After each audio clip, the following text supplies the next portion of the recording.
Hello my dear friends, good morning. ഇന്നത്തെ നമ്മുടെ topic decision making.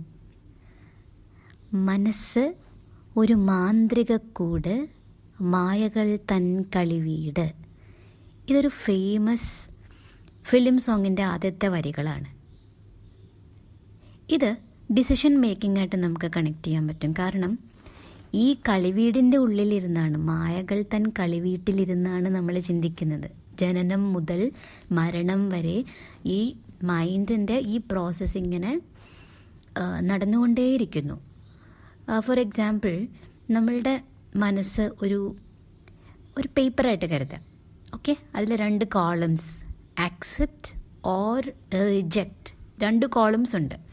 ഈ കോളംസിലൂടെ ഉള്ള നമ്മുടെ ശരിയായ യാത്രയാണ് നമ്മുടെ ജീവിത വിജയത്തിൻ്റെയും അല്ലെങ്കിൽ ജീവിത സംതൃപ്തിയുടെയും ആകെ തുക എന്ന് പറയുന്നത്.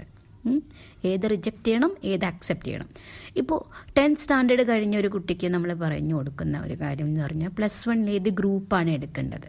ഇത് അവൻ്റെ ഫ്യൂച്ചറിനെ ഡിസൈഡ് ചെയ്യും. സോ ആദ്യം തന്നെ നമ്മൾ പറയുന്നത് ഏതൊക്കെയാണ് നിൻ്റെ ഇൻട്രസ്റ്റ്, ഫസ്റ്റ് അത് വേണം. പിന്നെ നിനക്ക് എന്തിലൊക്കെയാണ് കഴിവുള്ളത്, ഇൻട്രസ്റ്റ് ഉള്ളതെല്ലാം നമുക്ക് എടുക്കാൻ പറ്റില്ല, കഴിവുള്ളത്. പിന്നെ ഏതൊക്കെ ചാൻസസ് ആണ്, ഓപ്പർച്യൂണിറ്റീസ് ആണ്. പക്ഷെ ഒരിക്കലും ട്രെൻഡ് അനുസരിച്ച് പോകരുതെന്ന് കുട്ടികളോട് നമ്മൾ പറഞ്ഞു കൊടുക്കും. ട്രെൻഡ് അല്ല കാര്യം, അതിലെല്ലാം നമ്മളുടെ ഇൻട്രസ്റ്റ് ആണ് കാര്യം. പിന്നീട് കുഞ്ഞു പ്രായം മുതലേ ഈ കപ്പാസിറ്റി നമുക്കുണ്ട്. ഈ കോഗ്നിറ്റീവ് കപ്പാസിറ്റി കുട്ടികളിലും എല്ലാവരിലും ഉണ്ട്. പക്ഷെ നമ്മളുടെ ഫാമിലി, നമ്മുടെ അറ്റ്മോസ്ഫിയർ, നമുക്ക് കിട്ടുന്ന ഓപ്പർച്യൂണിറ്റീസ്, ഇതെല്ലാം ഈ കപ്പാസിറ്റീനെ ഇൻക്രീസ് ചെയ്യോ ഡിക്രീസ് ചെയ്യോ എന്ന് പറയാം.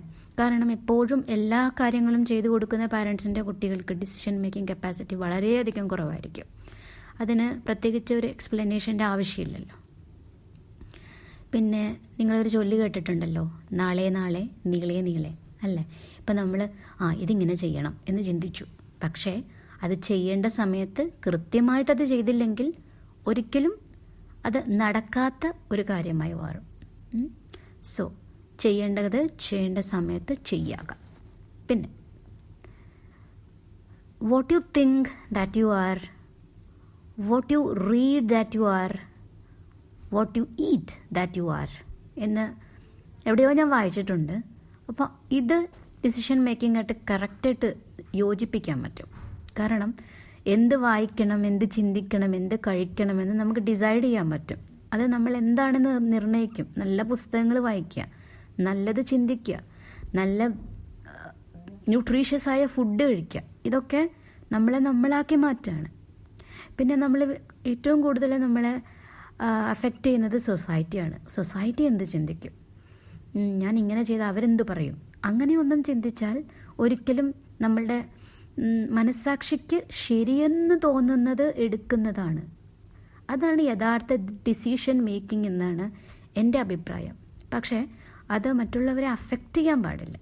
ലോക സമസ്ത സുഖിനോ ഭവന്തു എന്ന് പറയുന്ന നമ്മുടെ സംസ്കാരത്തിൻ്റെ ചിന്തയിലൂടെയാണ് നമ്മൾ തിരഞ്ഞെടുക്കുന്നത്, എന്തും തിരഞ്ഞെടുക്കുന്നതെങ്കിൽ അത് തീർച്ചയായിട്ടും ശരി തന്നെയായിരിക്കും.